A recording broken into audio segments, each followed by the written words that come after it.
Hello, everybody, and thank you for tuning in with us. This is episode 4 of Voices of Strength. We are here sharing the stories of the victims of police killings across the nation in the United States. Episode 4, we are highlighting and talking about Mauricio Barron, and we are here with his mother. I'll go ahead and let you introduce yourself. Hi, my name is Leticia Barron. I'm the mother of Mauricio Barron. You can say either or. He was 27 years old when he was shot and killed by a CHP officer. Thank you for being here, and thank you for the quick introduction. As we are here, there will be a lot of other impacted families who have also lost loved ones to police killings, and there will also be survivors. Both of us know a lot of them by now. We have a network of them. And so I just want to give a hello and shout out to you guys as well. And always, I go ahead and share your guys' loved one's name as well in the comments. And for anybody watching this, go ahead and please share this for us. We are sharing the stories of the people who are killed by police across the nation. Many people will hear about a few of the police killings that happen, the ones that hit mainstream media and get attention, but there are far many more victims being killed by police. And here we are showcasing and speaking of one victim per week with their family. So thank you again for being here. I like to start these off with just talking about your son, talking about his life, being the special things about him, those kind of things. So Mauricio was the oldest sibling out of 6. I have 6 children, and he was the oldest boy. He was the third one, actually. And then he's got 3 sisters, 3 brothers. Everybody said he was, my baby, my big boy. And, all the other kids are like, he's your favorite, Mom. I'm like, how can you tell that? I don't know. I don't know. His dad died when they were young of cancer in 99. So when he was about 10, he always said that he would take care of Mom and, be the man of the house and stuff. So, and he did. He grew up to be very well rounded, graduated, became a union painter at 18, joined a journeyman. Yeah, he was living his life to the fullest before he got killed. It's so sad because he had a lot of goals in life. He was tap dancing. He was modeling part-time. He was also a black belt instructor for coincidentally rookie cops, training them for self-defense. So I know my son would never disrespect a cop in any form, way, whatever. So yeah, his birthday was just coming up 3 weeks before he got killed, and that was sad. We ended up having his memorial service on his birthday and his funeral on Carla's birthday, my daughter. So we have to live with that every year. Gosh, I'm sorry. I'm so sorry. I know I don't even know how we met or when we crossed each other, but being friends with you on Facebook, having the chance to see you multiple times in person and have, some good times too. Yeah.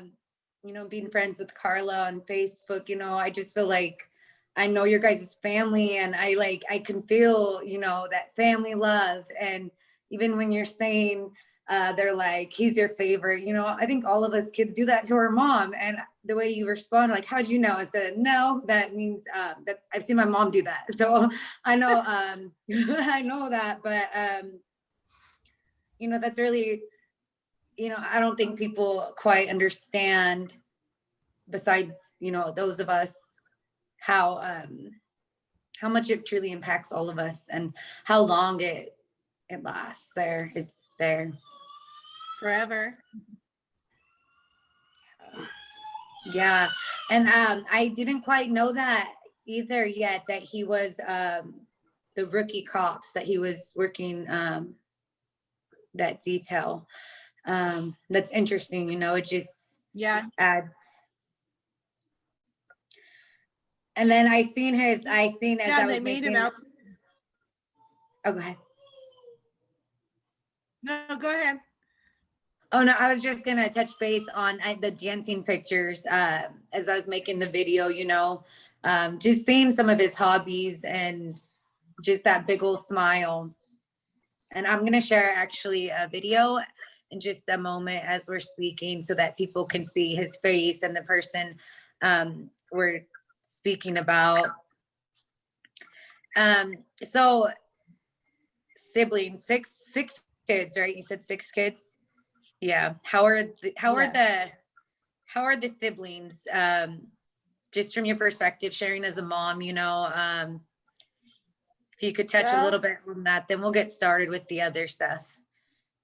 So Carla and Junior share October 27th and 28th, their birthdays together. Growing up, we always had parties together, Halloween, especially parties for family, friends. And so for years we did that. So they're very close, even a 5-year age difference, but they bonded really good. Carla took it, well, they all took it hard, but Carla mostly. She's actually devoted herself into her studies. In her college and her criminal justice reform and just pushing forward with that. And she just got accepted. She graduated Laverne. She's getting her master's and she got accepted to Vermont Law School. Wow. So she is on her way to do a lot of great things in the future. My other daughter, she's more quiet. So is Vanessa, my other one. And then my twins too, they miss their brother badly, terribly too. So yeah, we've all been impacted, especially my kids too. They don't really go out to the marches with me because it's too emotional and their anxiety. But I feel more better when I'm around the families with the support system that we have, knowingly that you guys have always been there. And wherever we go, Sacramento, anywhere, Vegas, wherever we go, we have the support of the families and the organizations that that help us and so forth. So I'm very grateful for that. And I plan to hopefully, well, not COVID, but hopefully we'll get back to going to Sacramento and passing more bills next year. That's the goal. Yes, that's so awesome. Thank you for sharing that. And I just want to point out, a little extra, that this mother here has, she's done a lot, and she's, helped work on legislative changes, and it's not easy, but I see you holding it down for your family, and for your kids. I think all of us family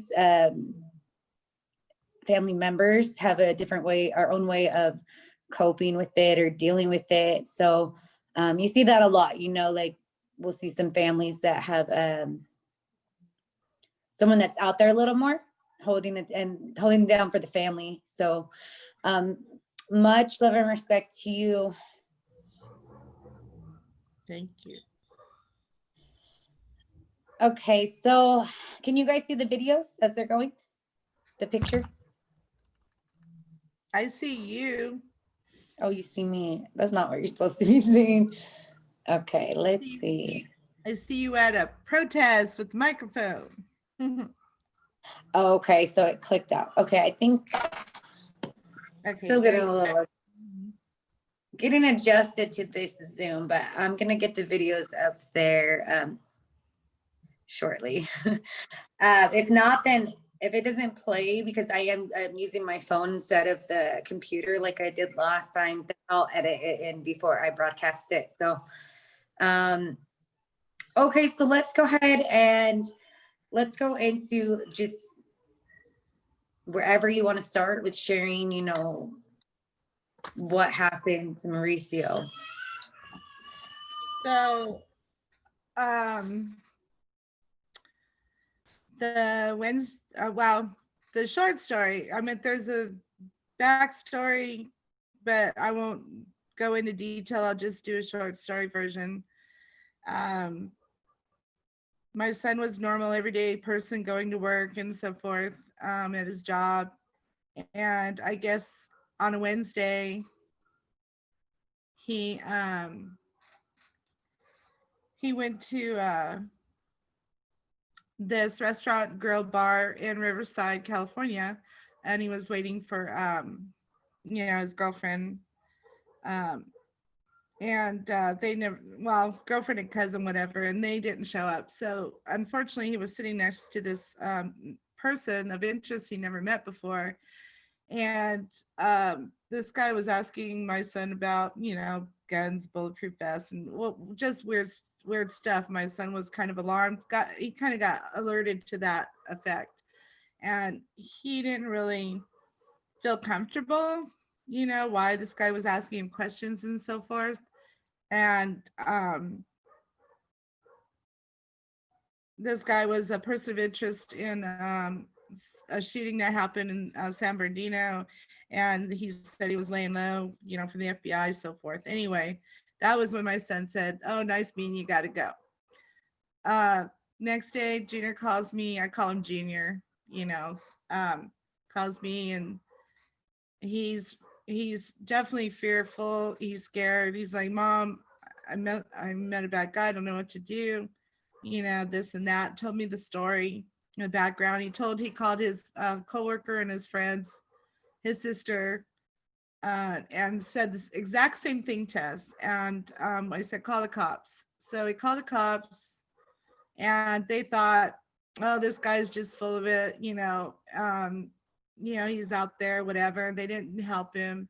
There was a car full of guys. So he was being followed days prior. So what happened was, come Thursday, Friday, Saturday, a girlfriend did the Long Beach Marathon, and he said there was people following him again. And by this time, he's so paranoid that his mind, he was thinking the bad guys were after him or her to go kill her or whatever. So his girlfriend, actually.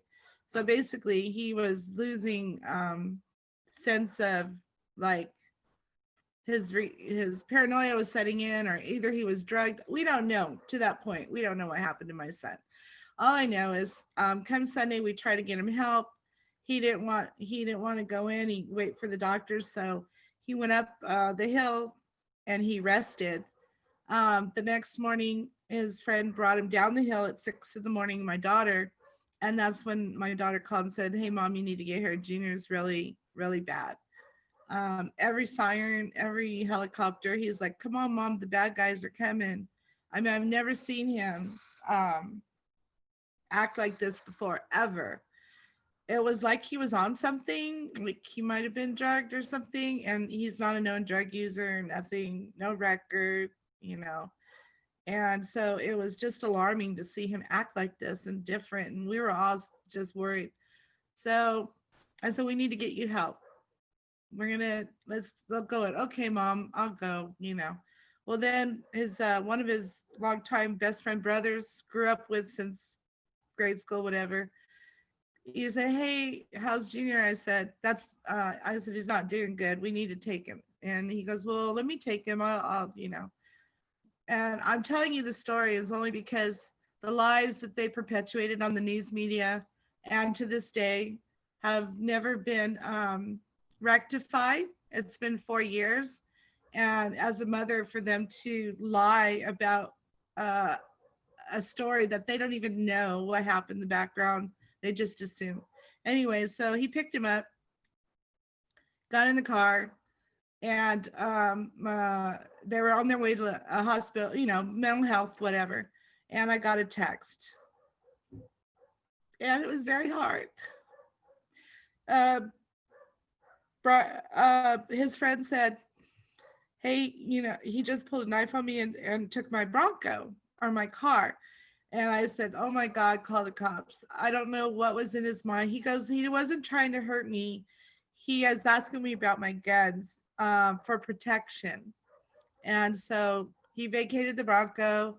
My son got on the freeway. And at this point, he was on the 91 freeway and nobody knew where he was. All I know is he was, you know, somewhere, but nobody knew.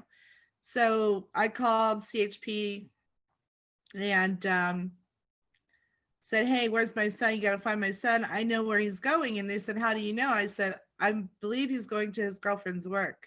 She works in Irvine. And they said, how do you know this? I said, because he's called her all morning and he said, bad guys are coming to hurt you, kill you, whatever. He wanted to go protect her. So this is the factual story that I'm telling you right now. So anyway, why wasn't, my question is, if you have somebody carjacking or considered whatever on the freeway, those helicopters should have been up there. Like you see breaking news all the time. And for my son to be on the freeway for 4 to 6 hours from 11:30 until the time he was shot, nobody knowing his whereabouts is kind of I don't know what, they dropped the ball. Let's put it that way. It took me 3 years to finally figure out what happened. So basically Riverside PD and CHP, they stopped all the calls because when they had the person of interest, they said, oh, we have our person. It turned out to be the friend that they had in the car. And I heard the 911 call and the CHP dispatch says, oh, we got the wrong guy. So they all canceled the phone calls. That's why they stopped looking for my son. So he was in Irvine. And then finally my daughter posted something on social media and somebody said, hey, there's a guy that looks like your brother on the 5 freeway in Irvine. And that's how we found out. But it was hours and hours later that we didn't know anything, and it took 2.5, 3 years just for us to get those reports, just so I can figure out what was going on. But we already knew the story ahead, before that, as far as what happened to him. We just didn't know, why did he get shot by a cop? How did he get hit by a car? What was he doing on the freeway? All these questions.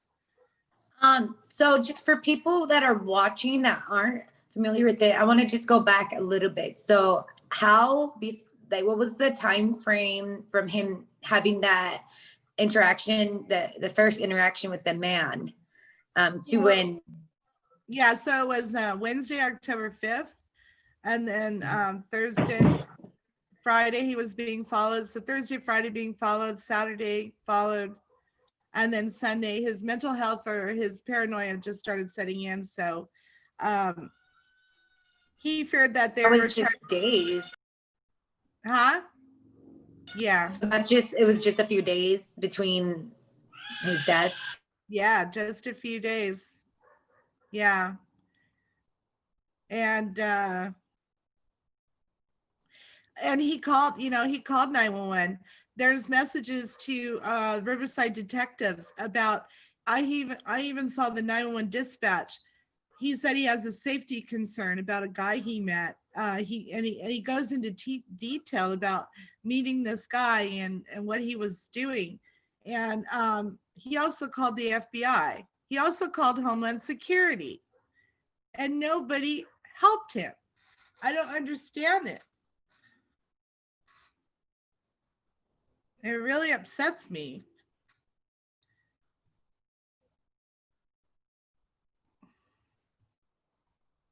Can you hear me? What? Yeah, just 1 second. Someone was crying right now. Oh, But okay, so I'm and not then back. I have you on the protested thing, a picture again. There you go. back. Yeah. So I really want people to to recognize this and to see that, you know, sometimes people, this kind of stuff is out of reach for many people. Like if they hear a story like this, they might think like, oh, this person's maybe just crazy, but they don't understand that things like this really happen. And I mean, you know, your son and you and your family knew what was leading up to it. You know, there's two other things I want to point out. One, if he was going through a mental health crisis, that's just, it adds to the police are killing people who are some of our most vulnerable members of society when they should be helping them. If this was a man that was having just a complete mental health crisis, come here. Sorry. No worries. Here you go. You want some of that?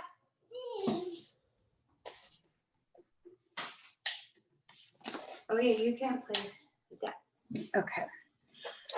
So that's one thing that I really want to point out to people, the amount of people being killed by police.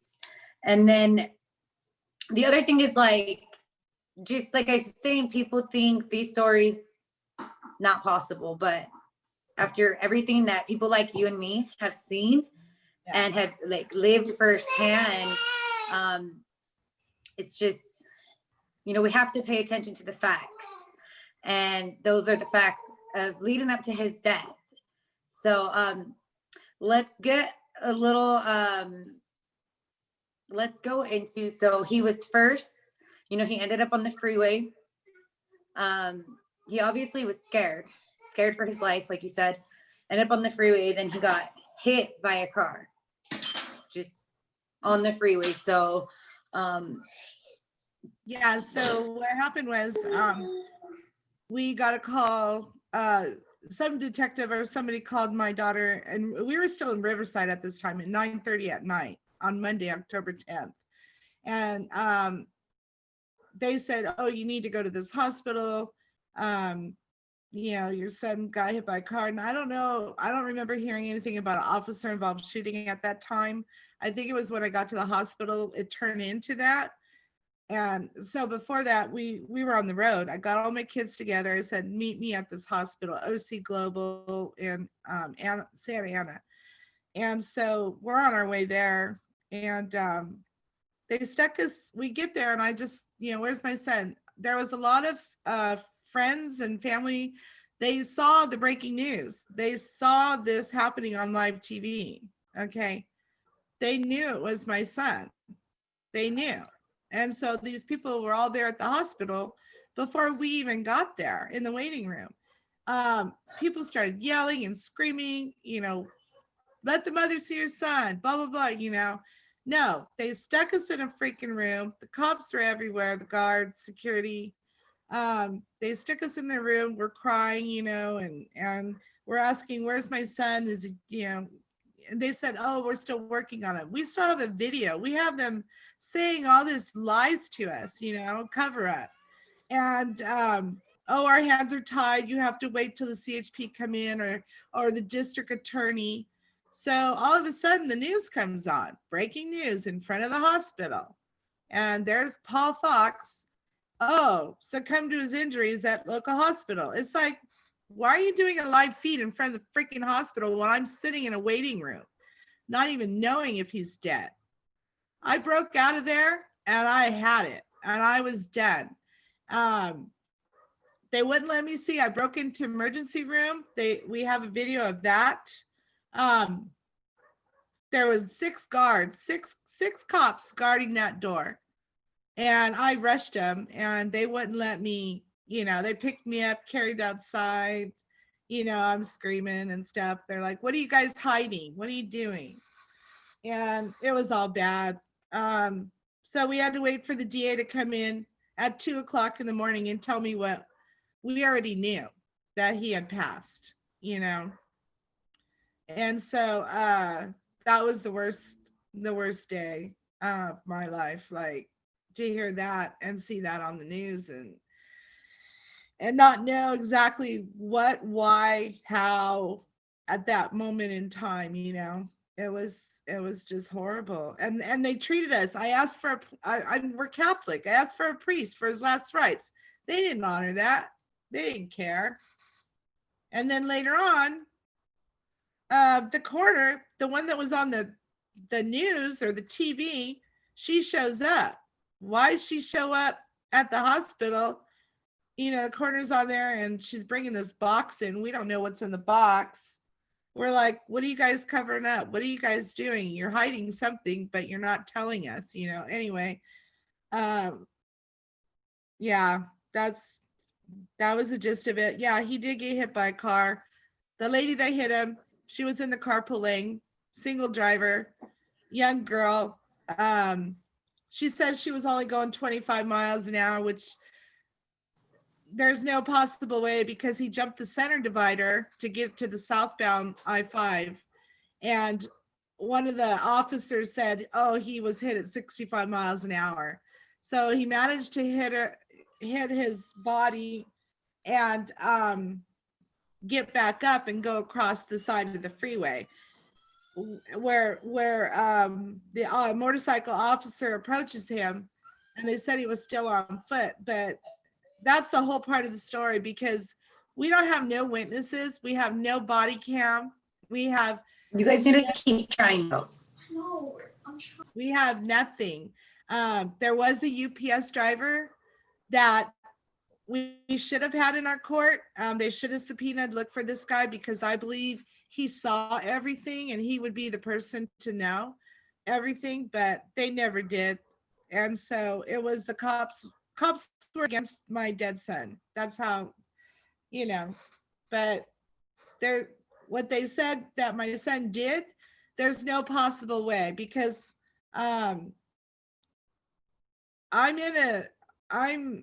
it's hard for some families, but I know I'm in a detective mode now, and it's very frightening.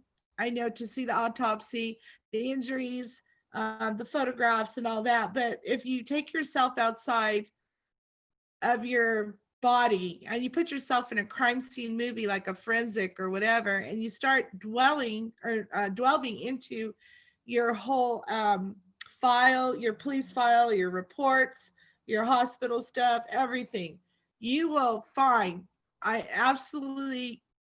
you will find all the information you need to show what a massive cover up that the DA, the cops, the EMTs, the hospital, everybody did. And so, yeah, even though I'm still finding new evidence every day, I can't sleep at night. I mean, Carla said, Mom, you have PTSD. I never knew what that was. Now I do. And now I know we have PTSD. I know it, you know. Absolutely. And I'm glad you mentioned that, because before I also, a lot of us need to hear that. I also never thought, like, I was like you, like having to look at the autopsy, having to go through all this work, you know. That's what I've done for my family. And people would tell me the same, but you don't realize it. You're like, you're just going and going, and you know you need to do it because no one else is going to do it if not. So is there any advice, just because I know we're going to have, like, there impacted families watching this? That was great advice you had, separating yourself from it. And you've been here longer than me. So is there any other advice you'd want to share with any other impacted families? And after that, I have a couple questions for you. Yeah, just remember, it does take a while for you to get all the answers. It took us 2 or 3 years. I was also not notified of court dates from my attorney. The biggest thing I was really upset at was I was not allowed to sit on the deposition of the cop. And that was my right. And for those people to lie to me, the coroner, I never got to sit down on any of the defense depositions. And that was something that I to this day, you know, I'm just really upset about. But yeah, as far as advice, I would say it is difficult to put yourself, because it is your loved one that was killed. But you have to remember, if you want to know what really happened to your child or your husband or your loved one, you're going to do everything in your power. And if you have somebody to do it for you, better, probably, for your mentality. But it's not, everybody can't do it. I know, Marissa, because it takes a toll physically, mentally on your health. But when you do find the information you're looking for in the reports, and all of a sudden you wake up in the middle of the night and you're like, oh, wow, here it goes. And then you get up and you write that thing down automatic. You have that, and it makes you feel so good to know that you might have missed it 3 years ago, right? And I'm still finding things out today. Now, the good thing with my case is I have the transcripts, the court transcripts, okay, that I can go look it up. I can go back to what he said, tape recorded video. I can go back to his deposition, and now I can compare 1, 2, and 3. Wow, what a liar. Here he said, I unbuckled my taser. Here he told the DA on the tape recorded, hosted it. But yet in court, he said, I never took it out. What a liar. Here he said my son was coming at him, said he had a gun 50 feet. And then Officer Agee said, I have a gun, I'm going to kill you with it. But yet they didn't bring that up in court. And then he was asked by my attorney, well, did you ever say that? He goes, oh, are you talking about what I said? He goes, no, I would never say that to the kid or something. I'm like, you did say it. It's just your wording. You just said that my son said that. But yet my son had a broken foot, broken fingers, his neck fracture. He had a hyoid, I can't even say it, hyoid bone, neck right here.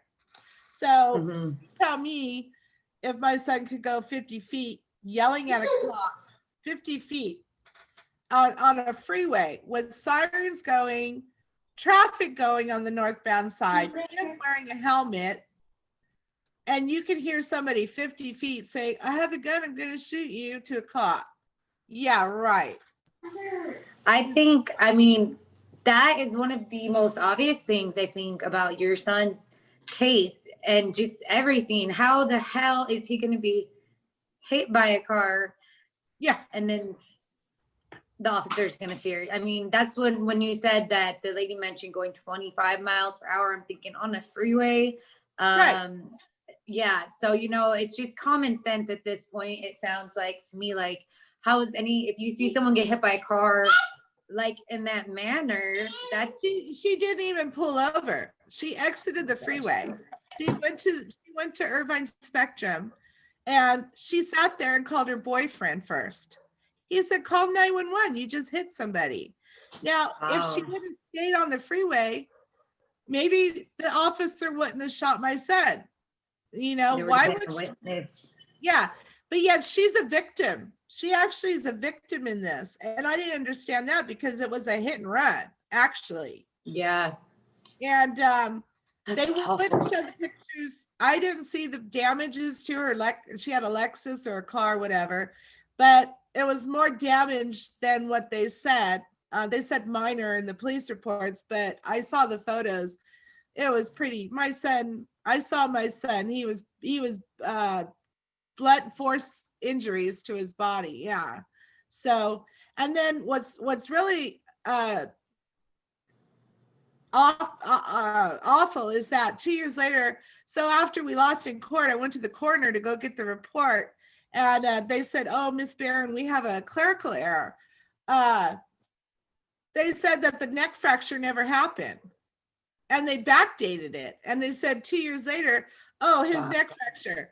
And I said, how isn't that's illegal. You can't do that. Now you said he had a fracture when you did the autopsy, and now 2 years later, you're saying it never happened. They're trying to cover up something. Another thing they did, listen to this, is I got, like I said, every little detail. You got to read those reports, everything. I mean, this right here, this is the wrong year for the Department of Justice. They put 2014. He died in 2016. They said, was your son handcuffed? Officers said yes. These guys said no. Okay. Well, Look at this. This is the night up. Look at those cops' face. They had their knuckles in their mouth like, oh crap, we screwed up. We know something, you know? I mean, and this guy, he's on my SHIT list too. On the 911 Caltrans, he said, CHP called him and said, oh, you need to go close the freeway. He goes, one effing kid effed up my whole night. Wow. I heard this on all the calls, dispatch calls. Wow. This is the truck that would have saved my son if we could find him, but nobody subpoenaed him.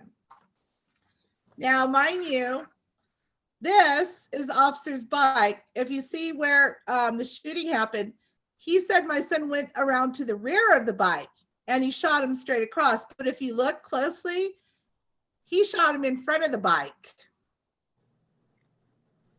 Wow. These pictures were never shown in court, okay? Why?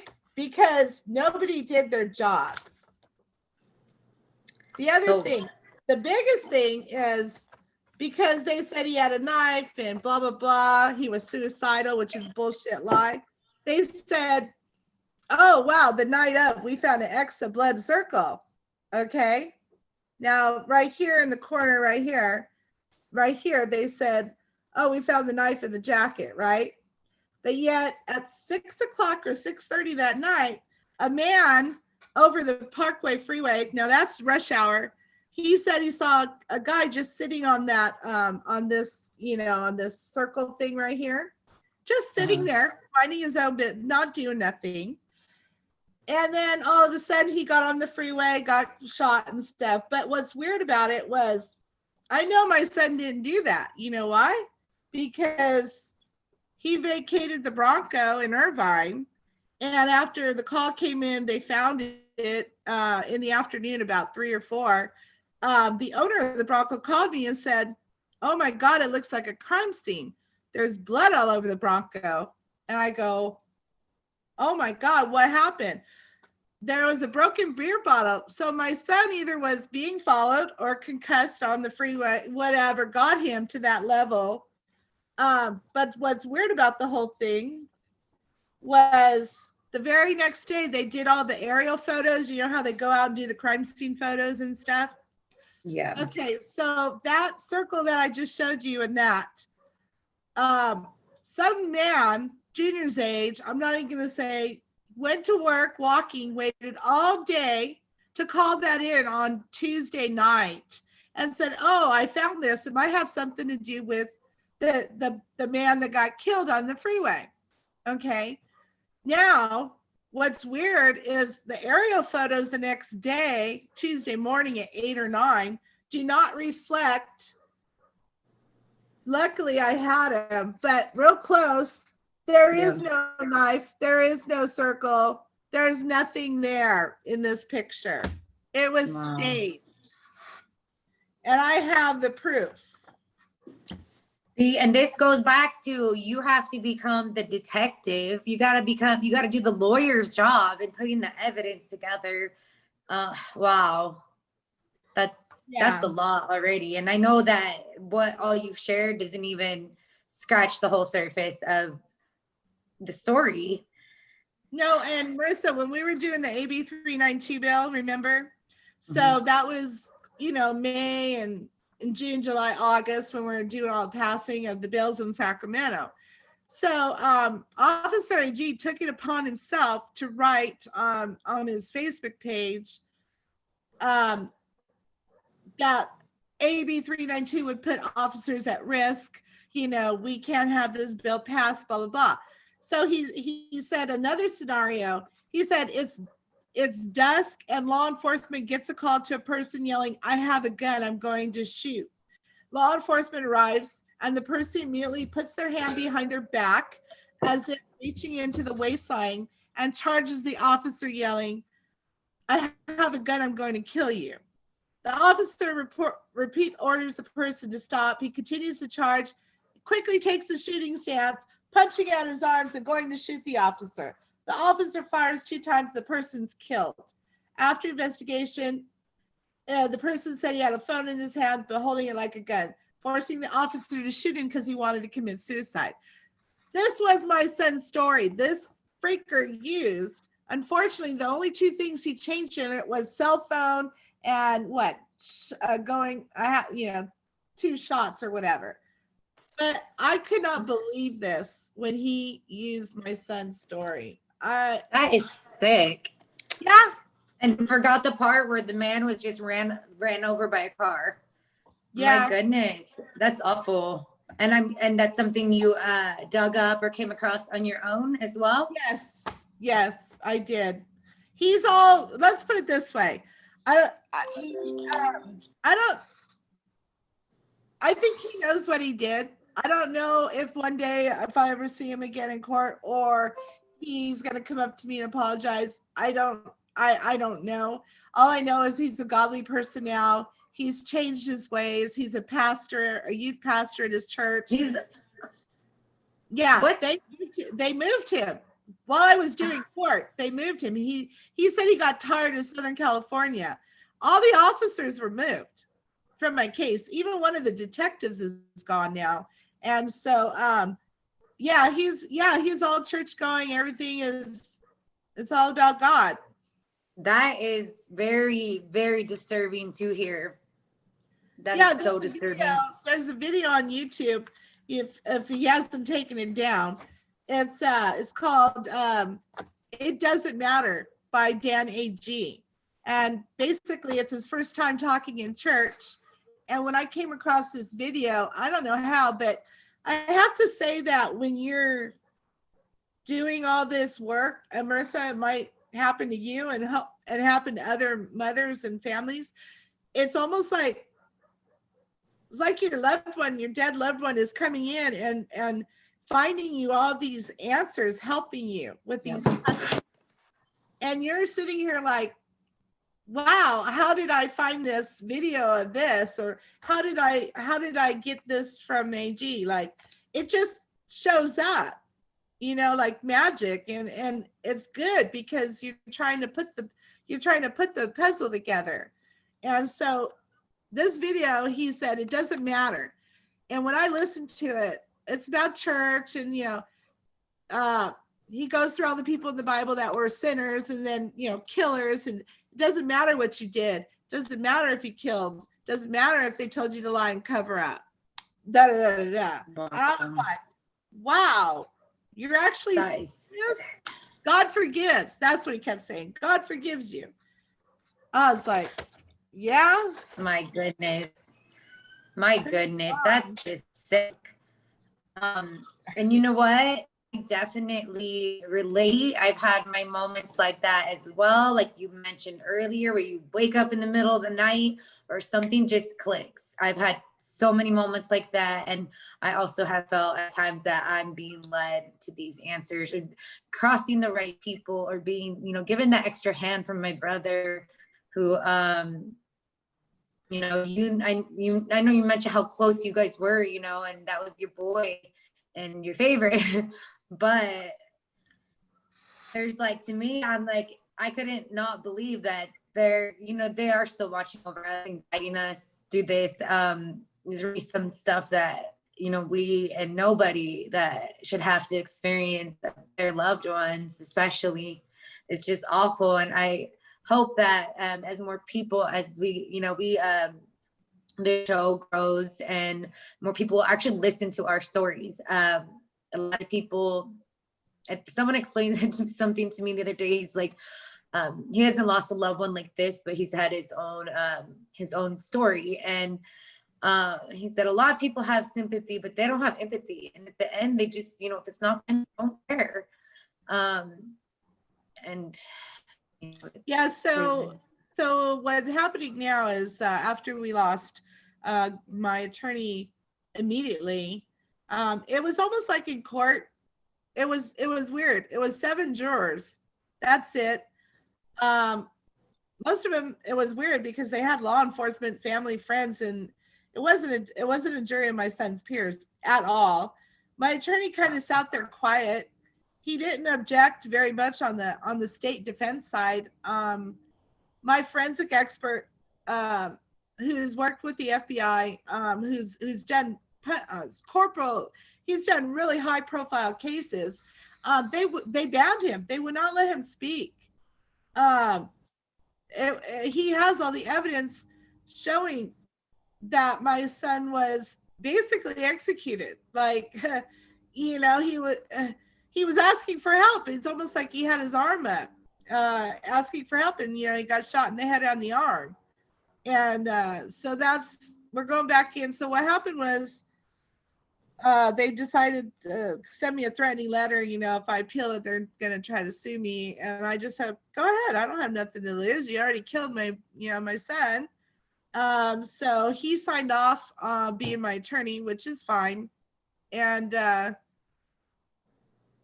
I went ahead and I did it pro se. I wasn't sure what I was doing, but my daughter used to work for a family law attorney, so her, you know, they could help me at least file the papers. So basically I wrote, instead of writing a letter, I wrote everything wrong with my case and all the facts. And it took over a year. You know, I waited and waited and waited. I thought I lost. And then I finally got a letter saying in November 2019, I guess, they found merit in my son's case. They looked at the transcripts. The judges said they're gonna help me. They're gonna hire a pro bono attorney to help me get to the next level, to go up against, you know, to go to fight for the appeals, to see if I can do a retrial or, you know, whatever. But I told him at this point, I'll go all the way to the Supreme Court if I have to. You know, I'm not going to stop now after working on this for 4 years and knowing the truth of what happened now, when I have so much evidence and so many lies that are attached, and, you know, the news media and all that needs to be rectified. You know, on the news, you know, it was just to hear suicide by cop. It just, my stomach just, you know, I wish they would. And I want the DA to reopen the investigation. That's absolutely. key. Yeah. Absolutely.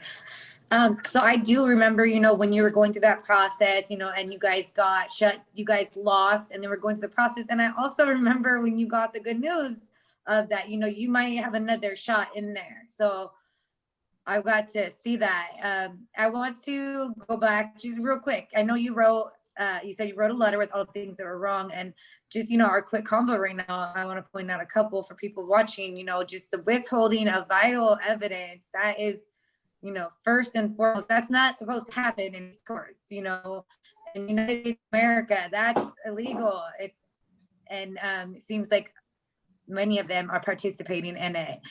So they are all responsible. The conflict of interest, you said that that people on the trial had relations with police. That is not supposed to happen. If we were to go up there, even if we didn't like the police, they would kick us off right away, you know, if it's not in their benefit. So that is horrible to hear. And effed up. Like, every family I talk to has their own little things, and, you know, they're all pretty similar, but some of us have our little details that are just super crazy to our cases. And then, you know, I think, you know, the lawyers, maybe you said they were quiet. I know when we had a settlement conference, we didn't have to go to trial, but our lawyers didn't advocate for us. They sat there and shut their mouth while we were lied to by by the judge and people that are supposed to be respectable and have integrity, but they don't. Right. And the other thing too is I want to point out that when all this was happening on the, with Junior and the freeway and the cops, where was the dash cams? Because the traffic break would have had the videos of the officers shooting. So the two cops said they saw my son standing there and officer at gunpoint. Well, they heard the shots, so they turned their heads directly when the shots were heard to direct traffic. Yeah. So then they were asked about the dash cams, and they said, oh, it malfunctioned at the time of the incident. They were working all day up until Junior got killed. And what's bullshit. So what's funny about it though is, listen, so the rookie cop, that was his first what do you call it, drive, with the trainee cop, because he was just 6 weeks out of the academy. So first day he's on the job, he sees a kid get shot, my son, and he's got to deal with that. So anyway, they asked about the dash cam. So it turned out that the training officer that was on driving with them that day, he's actually the director of the dash of all the video and audio equipment for the CHP. Go figure. What? So you have the driver who was the rookie cop, and the guy that was training him happened to be the CHP's audio and video transcriber that messes with all the dash cams and fixes them and reboots them and all that. This is so why he fixed them for them. Yeah, there's nothing there. Well, with all these cases, I think that's one of the things we always hear, they malfunctioned. They were not on, they turned off. And it's just bullshit. It gets to the point where we're like, come up with some new lies, come up with some new things, because how do you keep getting away with this? Well, they also said, that was another thing with dispatch 911. And now mind you, there's hours and hours, and there was like, 200 calls, man on the freeway, this and that. Anyway, they said they couldn't figure out if he got hit by a car. I said, whoa. The officer's the one that called it in and said, I observed him get hit by a car. I saw him get struck. So then Officer Agee says, well, I can't confirm that. Well, you heard it on the radio. That's why you responded. Okay. That was the whole argument in court. Nobody knew if my son got hit by a car. It wasn't confirmed. I said, that's bullshit. You know why? Because the EMTs and the fire department were responding, and they got a call too. So you cops, you knew he got hit by a car. So don't tell me. Oh, and then with the officer that shot my son, he didn't have his audio on. He didn't have his radio on. He didn't do no commands. All he said was, hey, partner, stop. Stop right there. He bleeped his horn under a parkway, Bronca Parkway. He goes, I bleeped my horn to make it sound like I'm an officer coming in. Who does that? He did all the opposite of what a cop's supposed to do. He was responding for pedestrian hit by a car, not somebody on the freeway who was acting crazy at the time. We didn't know why he was on the freeway, but I don't know. It's all crazy. To this day, I still find, I keep finding new stuff out every day, which hopefully will look better for the second time around, as long as and I'm hoping that, I think the state's worried because they're threatening me. And actually, these kind of cases, unarmed, injured, shooting, it could affect later on if it becomes a law, if it does make it to the Supreme Court. Yep, it could blow their shit up. Yeah, absolutely. And I feel like, I mean, it's obvious what they do to the families in courts. We know they really try to discourage and make us give up, or force us out. Say hello. The kid. Oh, he's so Um, big now. He's like, I want mama. But you know, it's a long process. Like you mentioned earlier, I have new families and I try to share this with them, you know, just it can take forever. But the other thing I was gonna say about that is you know, you're saying you're still finding no evidence and stuff, and you know that's a roadblock I hit at one point, is that I felt like, how will we ever find out this part? But I'm like, you know what? The truth is out there. Whether there's more witnesses that could come forward, more evidence that can give us some more answers. And that hit me just earlier this year as I was having my moments, like it's so hard, you know, but I was reminded that. So, you know, and you just reminded me that again. So thank you. So wait, did they sue you already, or they're saying they will because you're appealing? Oh, they Or is already it are. official? Yeah, they already are. So I haven't she looked is up. being sued. Yeah, I don't know how much I'm already up there. I know they said they were suing for their fees and for their court costs and for Daniel Agee and for whatever else. And I'm just like, That is bullshit. go ahead. My goodness. So as a mother, how your son was killed and all you've had to go through to get the truth, to freaking everything that comes along with this we've shared. Then on top of this, they're like, hey, if you keep trying to share the truth, if you keep trying to reveal what really happened, we're gonna sue you. Well, like I said, there's so much more that you guys don't know about once the whole story. I mean, it basically could become a movie, Junior, you know, because the way everything happened with him and how it got to that point, I don't understand. But I'm telling you, massive, massive cover up. And some of the families on here, I know, like Christine Lee Rose and some of the other ones, I'm sure they're going to agree with me too, that massive cover up, you know, on some of these cases that they don't want you to find out. They want to keep it well hidden. You know what? All the answers are, believe it, in the reports over and over. You just have to look. Yeah. Everything you got to go back through. And before long, you know, I'm the one that on my son's arm, I'm the one that told my attorney, hey, that's not a knife, that's a bullet. And he's like, whoa, it looks like, yeah. So then we got a forensic guy, and the guy said, yeah, that's a bullet.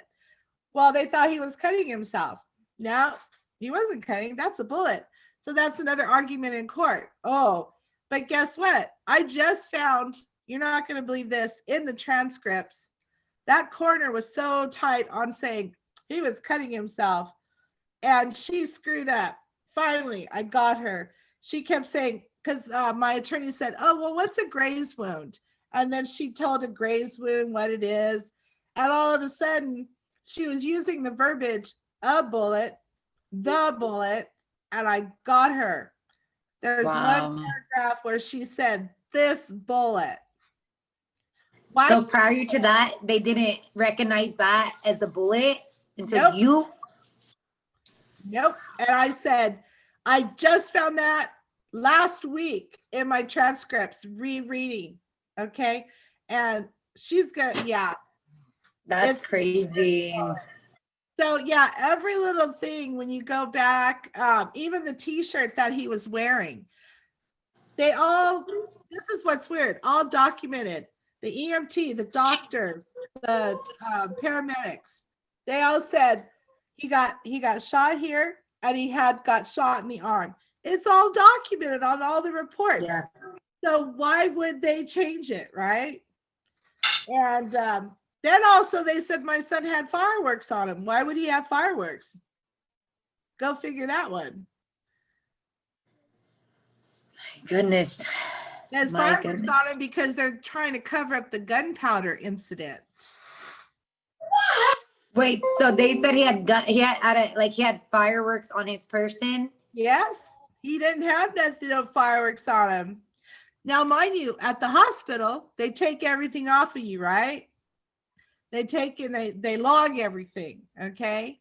So why everything at the hospital, I know, and then all of a sudden at the corner, it's the same exact thing. Why he had fireworks on him. Oh, and then he came in as a John Doe. I guess they said they all do. My question is I don't understand where they found our phone numbers. If he was a John Doe, how did they get my daughter and my other daughter's number? They said they sent people out to the house. They lied. Nobody ever came to our house. Riverside PD reports, they're all lies too. They said that Mr. Barron, was trying to hurt people and do that. I mean, it's just all lies. It's horrible just reading the reports like that, but Yeah. sad. Well, Two things about the hospital too that I want to hit real quick is with my other guests even have just done this show, and then just everybody that we know, that's a common theme is us having to look for our loved one and ask. And you mentioned that earlier, that people were let her see her son, let the mom in, and it's just horrific that they put the families through this. That's exactly how we were at the hospital, and we didn't get to see my brother there either. And then I had one more thing about the hospital. well, they cover that up too. This hospital is known to, that's where all the cops go, the shootings and stuff, because it is a trauma 4 or whatever, level 3 or whatever. But the thing is I've done some research on them, and I can tell you, whoever transfuses a dead person in my book is crooked. Whoever starts charging for people after the day after he's dead, the next day, charging for narcotics and all this stuff, tells me that you guys are just as bad as the cops. You guys covered up too. They said that the hospital said that they didn't administer any medication, whatever. Yeah, they did. They had to. They took blood. I just read the reports, and it shows where the bullet, where his arm, and all this, and then for a coroner to sit there and say, "Oh, it's just all," I know my son. He would never do that. That is crazy. It's all staged. And you know what I believe? Yeah. The hesitation marks that are on him, I guarantee you, somebody told me that there was a cop in that room for 20 minutes alone with my son. I don't know what cop or if it was the coroner. I guarantee you almost 99.9%, somebody put those it's like a movie. Don't tell me they put hesitation marks on people do that to make it look like they're suicidal. It's a cover up. Yep. And I know. Yep. Straight from movies. Yeah. And looking at the pictures and this and that, and doing all this detective forensic shit, I guarantee you that's what happened. Yep. But yeah, so people at the hospital, they're just as guilty to me as not being able. But when you tell a mother that we're still working on him, and we got to the hospital at 9:30, my son was shot at 7:10. He had been dead for 2.5 hours. Okay. He was already dead, but don't tell me you're still working on him when he had been dead for hours. That's awful. I truly believe that with your case, your sons, and then just all these ones that where, the hospital, just like you said, from the hospitals to the coroners, then it goes further into the DAs and the judges, all of them are a part of this. And I truly believe that they want the families, they want us to either give up or take these crummy settlements and not really push all the way. And unfortunately, we don't have resources and we don't have the knowledge. So, you know, I think you're a great example of a mother who's fighting back, and you're doing the research. I think the research is very important for all the families. You know, even how you research the hospital, like we had connecting the dots. It's a big ass puzzle for us. It's a lot. Yeah, if you need help, I mean, I have to step back every now and then, with this new attorney. I don't trust anybody right now because of what happened to me. And I told her straight up, they're from a big firm, but they're only here to help me go get the appeal to the next level. And then I'm supposed to find another attorney on my own that wants to take the whole case. I do have somebody. I have actually 2 people. Hopefully they'll jump aboard. One of them already knows about the case. You know, he's been watching it closely. And then the other one I've asked for help is in Chicago. And he's the one that I really want to lead. I don't feel comfortable being in California, being up against the state of California, because they're all paid. The lawyers are paid by the state. So, All goes in a circle.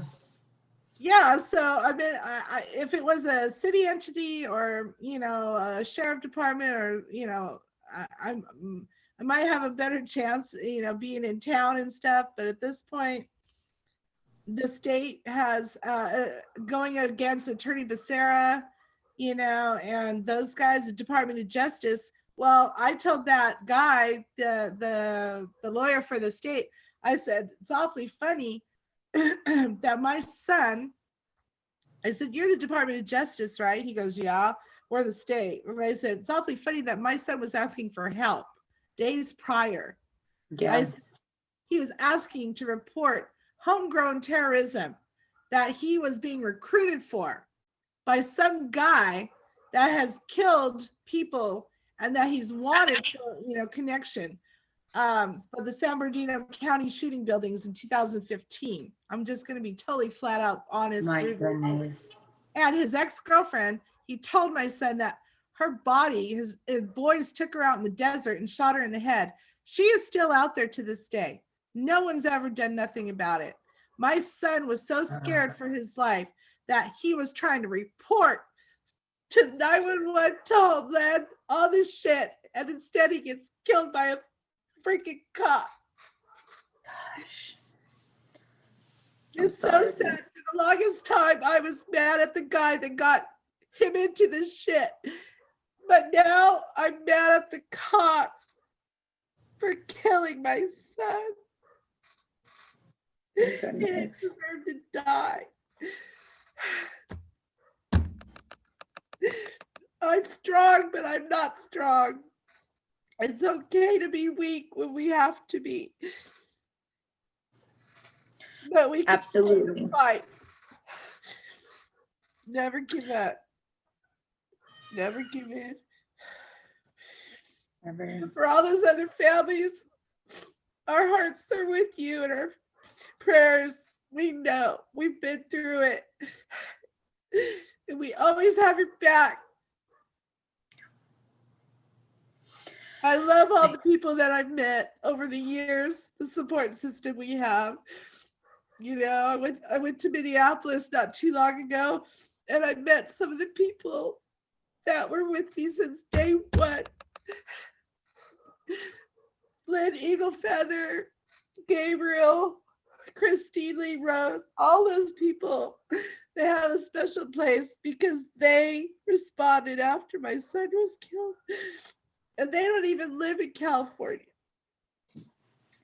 But I love all you guys because we do have some good times together, memories and stories to share, Yeah. And it's always nice seeing you and your mom and, the kids and stuff. All my kids. Can't wait to see the new I'm baby. like all of them. I'll probably have a couple more while you know me. Gosh, and everybody. Catch up to me. Maybe not that many more. But all those people you named, same, they, and you, and just people that came and supported us after, it's really hard for people that aren't familiar, that it's really hard when your loved one gets killed by police and they release a false narrative about your loved one, then you're left like us.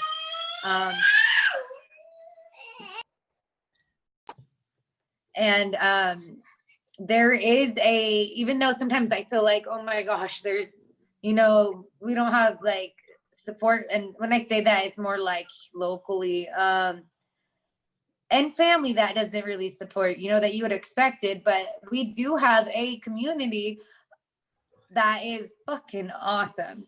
That they are the one, if we need to get a message out there, or something about our loved ones, or if we're just feeling down, those are the ones that support us. And I love all of you guys as well.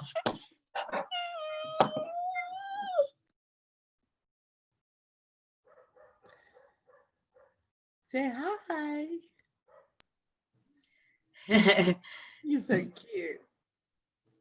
Yeah, he's had a long day. That's wild, Harry. Okay, so is there anything else before we wrap this up that any other message, the final message, anything about your son that you want to end with? And yeah.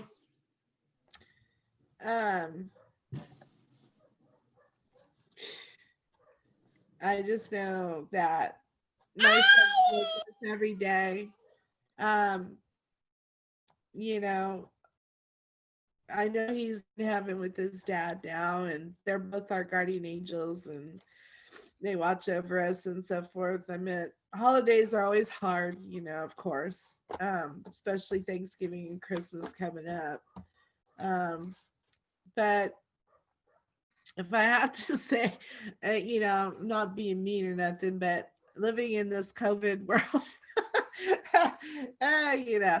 he's probably in a better place right now than, doesn't have to wear a mask or, be isolated or social distancing, So crazy times. Yeah. And last thing I would say is don't get the vaccination. Hey, I didn't expect to hear that today, but I agree with you 100%. Me and my babies, they ain't coming by us. Yeah, that's for another time. But I just got word of something today. Princeton University got a grant for COVID-19 artificial intelligence transformation thing. Has to do with the vaccinations and the COVID-19. And that article was crazy. Like, wow. I shared it on Facebook, so hopefully you guys will be able to see it, unless they took it down. Yeah, I'll go check it out. I haven't seen it yet, but I wasn't really on much today. I'll definitely check that out. It's crazy times. Interesting.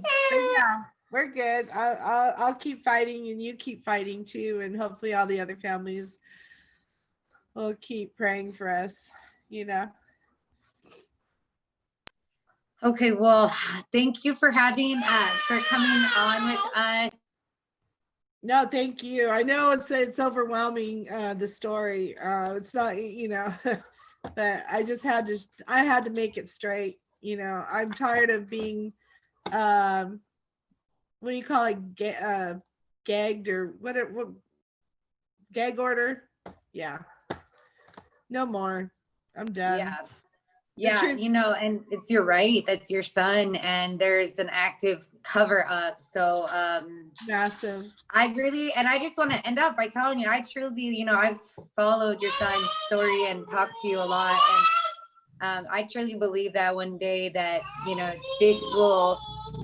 will be a movie, and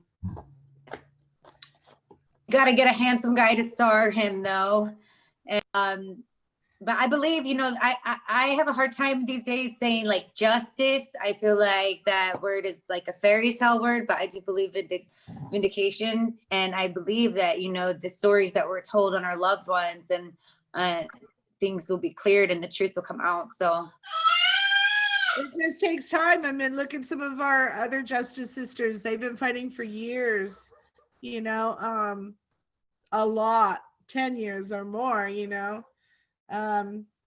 Michael Bell, I don't know if you're familiar with his story. Amazing, you know. He will never give up either. You know, he keeps fighting and fighting too. So I mean, there's a lot of people that I look up to, and you know, I like reading what they post and so forth, because that gives me more what do you call it? I can't even, I drew blank.